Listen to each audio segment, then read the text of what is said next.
Sri Lanka will bowl first টি-20 ডাম্বুলা, 0 রানে clean bold Parvez ইমন, 1 রানে আউট মিরাজ। বাংলাদেশের চতুর্থ উইকেটের পতন। 39 বলে 54 রান লিটন কুমার ইয়াস।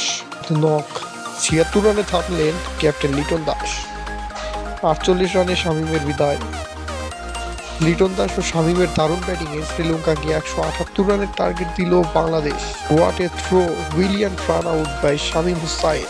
ইনজুরি থেকে ফিরেই কুশাল পেরেরার উইকেট তুলে নিলেন শরীফুলের দ্বিতীয় শিকার আবিষ্কা ফার্নান্দো। পাওয়ার প্লেতে 4 উইকেট হারিয়ে শ্রীলঙ্কার সংগ্রহ 37 রান। ওপেনার নিশাঙ্কাকে ফেরালেন রিশাদ। ব্যাটিং বিপর্যয়ে শ্রীলঙ্কা ও চামিকাকে 1 ওভারে ফেরালেন রিশাদ হোসেন। শ্রীলঙ্কার ব্যাটিং বিপর্যয়, স্টেডিয়াম ছাড়ছেন লঙ্কান ফ্যানরা। মাত্র 94 রানে অল আউট শ্রীলঙ্কা, 80 রানে জিতে সিরিজে 1-1 সমতায় বাংলাদেশ। Liton Das versus Sri Lanka, 20 run 76।